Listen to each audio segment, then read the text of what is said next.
Apparently, there was once a city in the north of Sweden called Corona, but somehow we've all forgotten about it. I'm a police officer working in Kalix, a municipality close to where the lost city of Corona is supposed to have been. At that place, there are no signs of the city, only a dense forest, but certain details related to my own family makes me certain this place was indeed real. The entire world just forgot about it. I can't imagine how or why, but it's the only conclusion I've been able to reach. For me, this all started when two Romanian blueberry pickers came into my small office to report something they had found deep in the dense forest. They didn't know enough Swedish or English to explain exactly what it was that they had found, but it was immediately clear to me that it had terrified them completely. From what I understood, it seemed to involve a human corpse. Eventually, after having brought in an interpreter from the town next to mine, it was revealed that they had stumbled upon a dead child, no more than 10 years old. They led me and two of my colleagues, followed by an ambulance, to the location where they had found the child. The sun was setting behind a thick mist when we got there. I lit a cigarette while we left the main road and walked into the forest, to where the child was supposed to be. I felt a bit uncomfortable having to deal with a dead child, but I had handled cases like this before, some car accidents, and didn't feel too affected by it now. It was just another job, or so I thought. The Romanians stopped when we got close and refused to go any further. There was panic in their eyes, more than I expected even given these extreme circumstances. One of my colleagues stayed with them, while the rest of us continued. We soon came upon a huge boulder that had been placed there by the ice sheet that covered Europe during the Ice Age. My colleague walked around it, and a few moments later he came running back, pale as if he had seen the devil himself. He bent down and puked right in front of me. He said. It's on the other side, holy shit. I didn't ask him any questions. I only proceeded to check it out for myself, with the medics following behind me. What we found on the other side of the boulder, it wasn't natural. Half the child, a blonde little girl, was fused with the boulder just as if she had been passing through it as a ghost, and then suddenly turned into a human before she had time to exit the rock. Or, as my colleague later remarked, it was as if she had been teleported into the rock. The girl's sorrowful, dead gaze into the forest seemed to tell a story of a tragedy unknown to the living. The medics quickly shied away from her eyes in silence, horrified by the fate she must have suffered, but I couldn't look away. I've never been a religious man, but this experience made me doubt everything I'd believed before. And I don't just mean the bizarre way the poor girl had lost her life, half engulfed by the boulder. There was something else about the girl as well. Something that made me feel completely empty inside, just as if a piece of my own soul was ripped out of me, leaving an empty hole in my heart that quickly filled up with a sorrow I had never felt before. It was a dreadful feeling, only made worse by the strange fact that a small part of me recognized the girl. I couldn't tell from where. Her face was like the vague memory of a dream recently forgotten. We collected ourselves and started talking, trying to make sense of the situation without any success, while the medics approached the body. I tried to focus on the hard facts while we investigated the scene. The girl was wearing a pink jacket. In one of the pockets, we found an odd-looking flower. Its colors were exotic and resembled the wings of a beetle, and a yellow library card with a text that puzzled us. The Library of Corona, it said. The girl had written her name on the card as well. When I saw it, my world started spinning. Isabella Lexelius, it said in the girl's childish handwriting. Isn't that your last name, sir? My colleague said. It is. I didn't know what to say or think. Well, do you know her? I don't know. No, I've never seen her before in my entire life. It must be a coincidence. That's a pretty big coincidence, sir. I didn't respond to that. There's something on the ground as well, one of the medics said. On the blood-stained moss beneath the girl, there was a notebook. It must have fallen out of her hand, the one that was hanging limply above the book. I picked it up and opened it. The pages were covered with small text, written with a different handwriting than the girl's. "Sir," one of the medics said, "we will have to bring some tools to cut her down." "Yes," I said absently. "There's one more thing," the medic said. I put the book in a plastic evidence bag. "What?" "There's too much blood." The medic pointed at the ground. "What do you mean there's too much blood?" I asked. "Beneath the boulder, sir," the medic explained. "It's impossible for all that blood to come from a child." A moment of silence, then I said, "We will have to come back here with better tools." A day later, we successfully removed the upper body of the girl and brought it back to the morgue, where it was examined. We also tried to lift the boulder with the help of a crane, but it wouldn't budge. Instead, we dug a hole under it, but we didn't find any new body parts. All we could do this day was to sample as much of the blood as possible. During the examination of the body, I read the notebook. It contained the story of the city of Corona. I was convinced it was fiction, a deranged story written by the man I thought must have killed the girl, until a few weeks ago when the forensic lab called me. I still have a hard time believing it, but they told me there's no other way. They had tested the DNA of the girl and compared it to mine because of her last name. It was my idea, since I didn't want anyone to suspect anything. We didn't think it would reveal anything, but it did. The 10 or so years old girl, Isabella, was my daughter. I was sure it wasn't possible. 10 years earlier I lived with my ex-wife, and I never cheated on her and certainly didn't have any children with her. We stayed together for 5 more years, so I would have known if she had a baby during that time. And yet, there was nothing wrong with the test. Below is a transcript of the notebook. I've typed it out here in the hopes that someone will remember the city of Corona, or someone who might have lived in it. Please contact me if you have any information. This is what was inside the notebook. My name is Helena Fredrickson. 5 years ago I was a different person.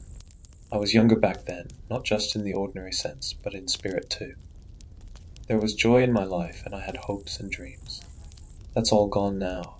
I don't have that much time to write this down, but I will try and explain what happened to us, to our entire community, as well as I can. The event, as we have come to call it, occurred on July 9, 2013. I was only visiting Corona over the day to take my niece Isabella to the grand opening of the Red Grove, the city's new amusement park. It was supposed to be the biggest one in Sweden, and Isabella had begged her parents to go to the grand opening, but neither of them had been able to due to work. So they called me and asked me to do it for them.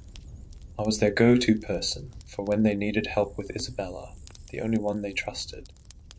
How I wish that hadn't been the case now, considering what happened.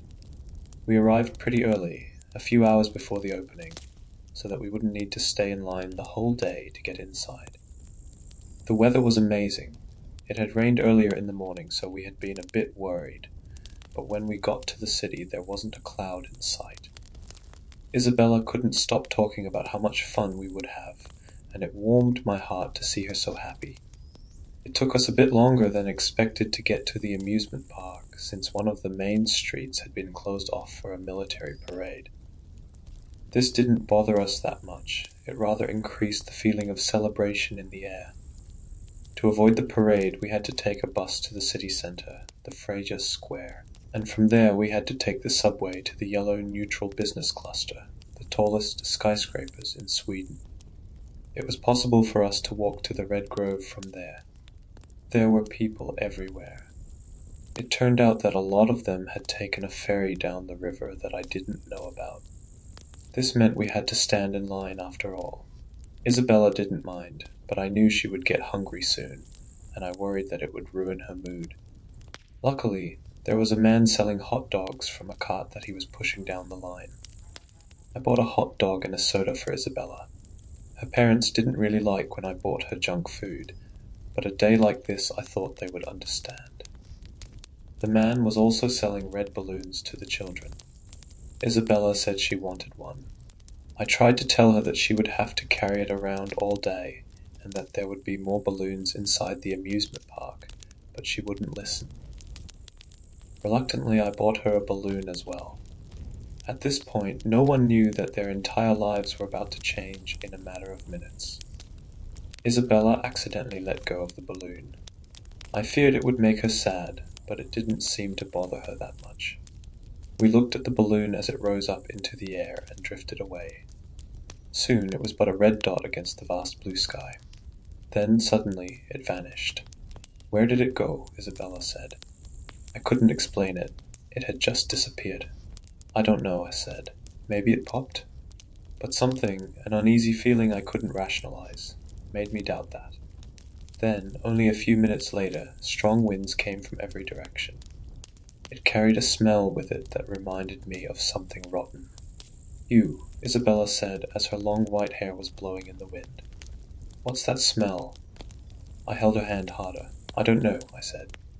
People looked around, confused, and their joyful voices became concerned.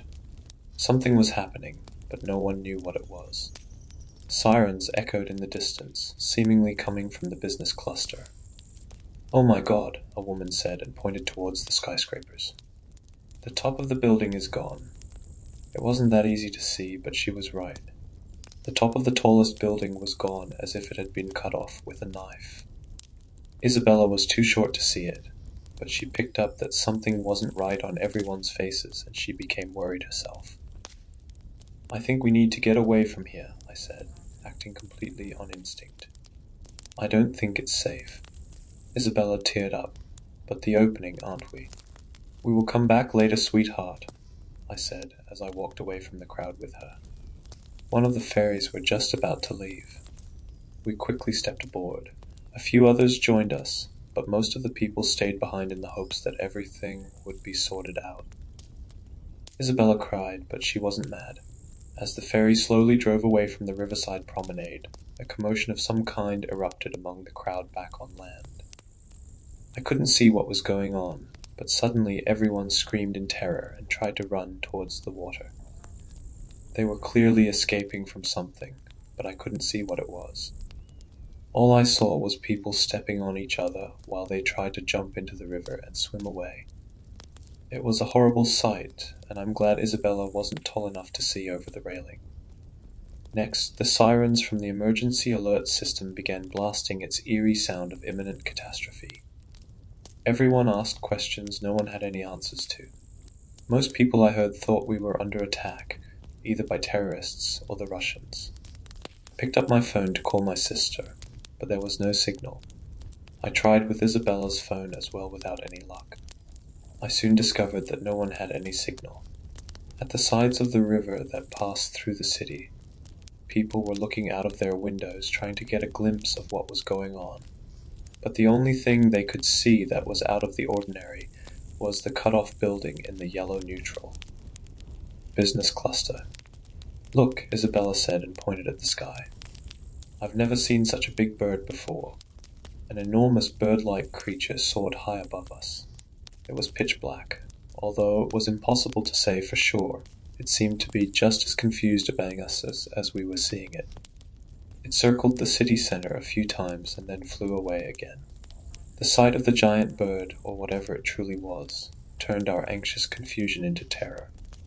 We still didn't know what had happened, but now we knew it didn't have anything to do with terrorists or some foreign power. This was something else, something impossible to believe, and yet at the same time impossible to deny. The ferry led us off a bit further down the river, close to Fraser Square. People seemed to be in a state of panic, although no one knew what was wrong. Some were packing their cars to escape the city, others were running somewhere, perhaps to their loved ones, but most people clustered around police officers, city workers or military personnel from the parade to try and get some information. But they only got the same answer over and over again, yelled at them, so that it could be heard over the sirens from the emergency alert system. That nothing was known, and that they needed to return to their homes and listen to the radio for more information. How are we supposed to listen to the radio when the power is out? The voice came from an old woman. "Look around, there's no power." She was right. "Go home and close your windows and wait for the power to come back," a policeman said. "We don't know what is going on, but the safest thing to do is to follow the procedure." He was interrupted by something happening a few meters away. The first person who had tried to leave the city, a man on a loud motorcycle, had come back. I was carrying Isabella, comforting her at the same time as I tried to hear what the man on the bike was trying to tell everyone. I pushed through to get closer to him. He walked to the center of the square and climbed up on the foot of the statue of Freyja. Few people believed him, but everyone that had seen the creature in the sky had no doubt he was telling the truth, however impossible it seemed. "There's no way out," the man yelled. "The main road cuts off at the edge of the city and there's only jungle. I can't explain it, I'm sorry. But it's true. We are surrounded by a dense, thick jungle and there's no way around it." "Then it's true," a policeman whispered to himself next to me. For the love of God, it was all true. I asked him what he meant. First, he didn't want to acknowledge my question, but when he saw my confusion and tears in my niece's innocent eyes, he turned to me and said quietly, "Before we lost contact with the helicopter that was surveilling the parade, the pilot said something that simply didn't make sense.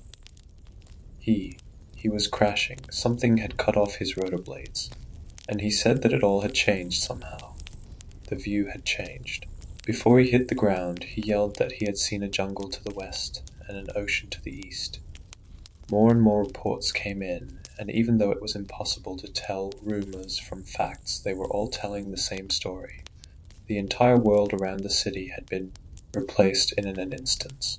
The city was the same, but the sky above it wasn't. Eventually, the screaming sirens went silent, the cars stopped beeping their horns, and the cacophony of voices died out. An uncanny silence fell over the city. The feeling was beyond unreal. I didn't know what any of this meant. I tried to explain it to my niece, but she was only 5 years old and she couldn't understand. She wanted to go home to her parents, and I didn't know what to tell her. She was tired and needed rest, so I went to a hostel nearby and paid for a room. Soon the economy of the city would collapse, but for the first few days in this new unknown world, people still accepted money as payment.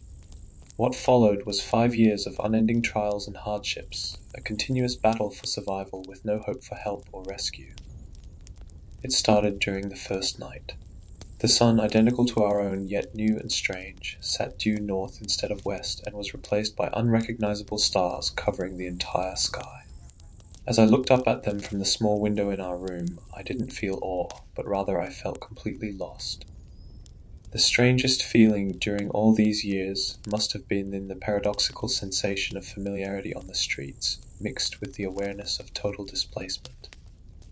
I think this was partly why people kept close to the city center, to drown themselves in the illusion of being home, even though they knew, deep down, that they couldn't escape their fate as stranded in the unknown. Then, as I leaned out the window, I heard the sounds. People screaming, gunshots, cars driving madly through the streets without anywhere to go, and the occasional odd howling that made my blood run cold. I never saw anything of what happened that night, but it changed the population. More than 2 million people, forever. I closed the window and hid behind the bed with Isabella.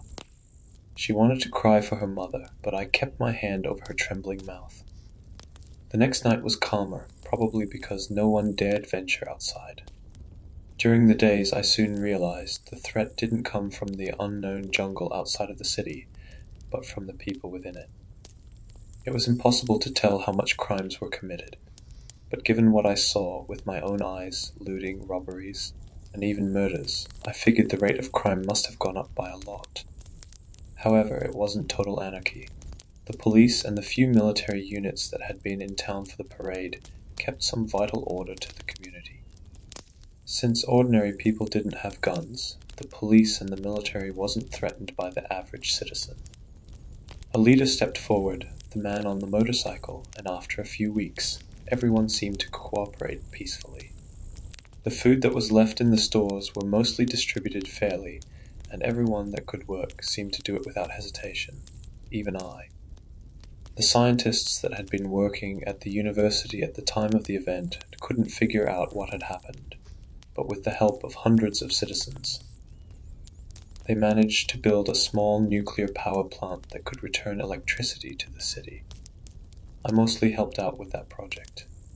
I didn't know anything about nuclear physics, but I did what little I could.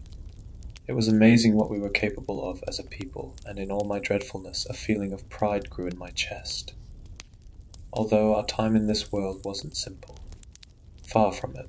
Aside from my personal problem with keeping Isabella healthy and safe, which I succeeded with, although she never felt safe, there were three major problems that kept growing larger for every week.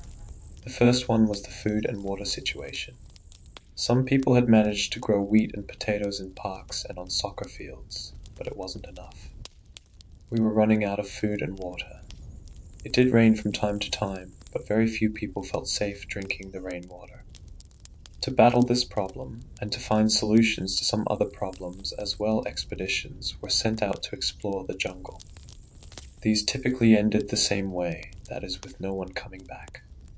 Only once or twice did someone manage to return to the city, but they weren't themselves anymore.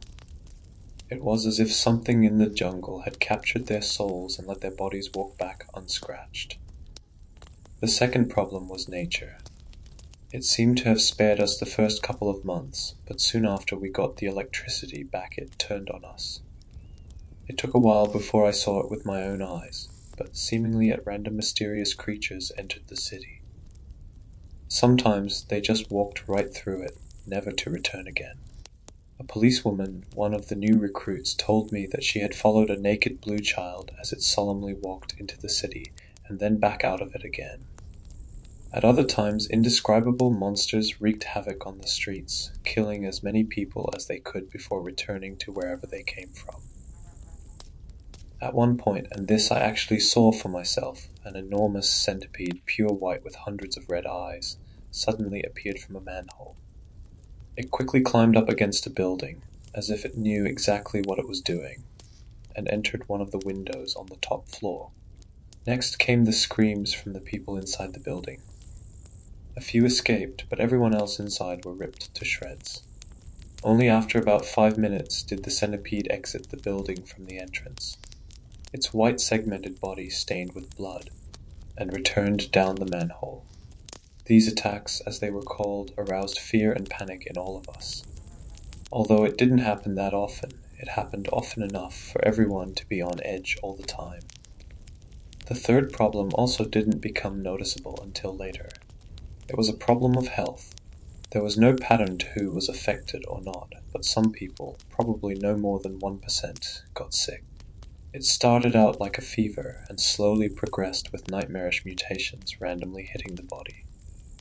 Most of these mutations made the victims handicapped and disfigured, but sometimes, very rarely, the victims developed properties that were seemingly beneficial to them. The most extreme case of this that I saw was a young girl who grew a third eye in the middle of her forehead. The iris of the new eye glittered with amazing colors, and the girl claimed that she could use the eye to see other people's emotions. At the beginning of the health crisis, the sick people were treated badly, just as if they had been monsters from the jungle. This treatment only got worse when it was revealed that the creatures from outside never attacked the sick. At one point, a mob gathered at Fraser Square, set on chasing the sick people out of the city. Luckily, this was stopped by the military. In the end, however, the sick people were sent into the jungle. Not to be away with them, though, but to make use of their immunity to the nature of this world. This turned into a huge success that eventually solved the food and water problem. They could venture out and explore the surrounding area and return with edible fruits, vegetables, and small mammal-like animals that they hunted. This was a turning point for us. And then luck struck again. All attempts at fishing had failed so far, but all of a sudden there were fish everywhere in the river. We soon learned that there were different periods for when the fish was out to sea or close to land. However, as soon as they came close to land, mysterious purple thunderstorms that lasted weeks tormented the city. And yet we survived. Many people didn't, of course, but life was possible. In the end, we prevailed. During the 5 years that followed, there weren't that many catastrophes, and our focus on survival kept most of our thoughts of home away. Even Isabella thought less and less of her parents as she grew older. Over time, most people got used to the bizarre situation they had found themselves in back in July 2013. Many people did commit suicide, yes, but most people choose to live on in this unknown land. Two events, however, changed things. First, it was what happened to a planned expedition at sea. Hundreds of people, mostly men, decided to venture out into the ocean with one of the luxury cruisers that had been moored next to the city. This was going to be a great adventure and perhaps a way to find some answers to where we had ended up. It inspired all of us. Thousands of people, Isabella and I included, had gathered to watch as the huge boat slowly sailed out. It all felt similar to that day 5 years earlier when we had waited for the amusement park to open. We all stared at the horizon as the boat named Birdo de Espero turned into a small dot against the setting sun. We imagined the amazing adventures they would be on and looked forward to their return. But then something that must have been larger than anything we had seen so far came out of the water and swallowed Birdo de Espero whole. Some people screamed and others cried. This was a hard blow to the city. Just knowing that a being like that, a being able to eat an entire luxury cruiser in one bite, could exist deprived many people their hopes of a future. The next event was different. It was a miracle, to say the least. It happened only a month after the destruction of Birdo de Espero. A military guard, a young man who had only been 15 at the time of our disappearance from Earth, discovered that when he stood at a certain place at Fraser Square, he could tune into a specific radio station from our old world. The station's name was Synthwave Mix and dedicated most of its broadcasting to that kind of music. Hope returned immediately, but this time the hope was different from the one we had spent 5 years building up within ourselves. This was the hope of seeing our loved ones again. The hope to return home. The people at the university investigated the area to try and determine where the radio signals were coming from. They didn't have much success, but soon realized that they emanated from the ground beneath Fraser Square. While the area was investigated by the scientists, ordinary people showed up en masse.